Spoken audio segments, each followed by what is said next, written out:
जय Malhar news चॅनलच्या सर्व प्रेक्षकांना सपना चौधरीचा नमस्कार। नंदुरबार जिल्ह्यातील अतिदुर्गम भागातील अक्कलकुवा व अक्राणी तालुक्यातील नर्मदेपलीकडील 41 गावांसाठी 4 महिन्यांचे अन्नधान्य पुरवठा करण्यात आला। जिल्हाधिकारी डॉक्टर मिताली सेठी यांची माहिती। पावसाळ्यात संपर्क तुटण्यापूर्वी 26,000 लाभार्थ्यांना धान्याचा पुरवठा। नर्मदेच्या दुर्गम भागांसाठी प्रशासनाचे नियोजन। 18 ठिकाणी बार्जद्वारे धान्य पोहोचले। अन्नधान्यासोबत औषधांचाही साठा उपलब्ध। पावसाळ्यापूर्वी प्रशासन सज्ज। नंदुरबार जिल्ह्यात पावसाळ्यात नर्मदा नदीच्या पाण्याची पातळी वाढत असल्याने अनेक गावांचा संपर्क तुटणाऱ्या दुर्गम गावांसाठी जिल्हा प्रशासनाने आगाऊ नियोजन पूर्ण केले आहे। नर्मदेच्या पलीकडे असलेल्या 41 गावांमधील नागरिकांना पावसाळ्यात अन्नधान्याचा तुटवडा भासू नये यासाठी 4 महिन्यांचा अन्नधान्य साठा आधीच उपलब्ध करून देण्यात आला आहे। या गावांतील 6,605 शिधापत्रिका धारकांमधील 26,000 लाभार्थ्यांसाठी अन्नधान्याचा पुरवठा करण्यात आला असून 18 ठिकाणी बार्जच्या माध्यमातूनही धान्य पोहोचविण्यात आले आहे। पावसाळ्यात या भागांचा जिल्ह्याशी संपर्क तुटत असल्याने दरवर्षी आगाऊ अन्नधान्य वितरणाची व्यवस्था केली जाते। यासोबतच दुर्गम भागांतील नागरिकांना आवश्यक औषधांचाही साठा उपलब्ध करून देण्यात आला आहे।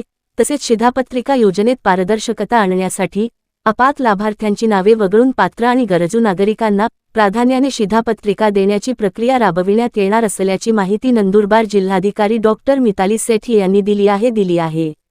सपना चौधरी, जय मल्हार न्यूज, नंदुरबार। प्रत्येक वर्षात आम्ही याचा आढावा घेतो की कोणते कोणते गाव याचा संपर्क तुटू शकते, म्हणजे जर जास्त पाऊस पडला किंवा डिस्कनेक्शन होऊ शकते। तर त्यासाठी आता जवळपास 41 गावांमध्ये आम्ही 6,605 जे आपले राशन कार्ड, ज्यामध्ये जवळपास 26,000 बेनिफिशरीज आहेत, त्यांच्यासाठी 4 महिन्याचा राशनचा पुरावा ऑलरेडी केलाय त्या दुकानांमध्ये।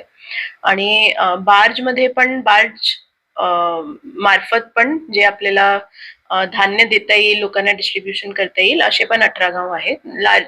मेनली अक्कलकुवा आणि अक्राणी गावांमध्ये याचा हे होतो। यासोबत जे इमर्जन्सी मेडिसिन्स आहेत, जे आपली औषध असते, ज्याचा पाठपुरावा आम्हाला करायला लागते किंवा लोकांना इमर्जन्सी मेडिसिनची गरज भासते, तर त्याचा पण जे पुरवठा आहे ते मेडिकल डिपार्टमेंट मार्फत त्या आशाकडे किंवा त्या PHC आणि सब सेंटरकडे तो पण एक प्रयत्न आहे की 4 महिन्याची मेडिसिन ऑलरेडी तिथे आपल्याला पुरवायची आहे।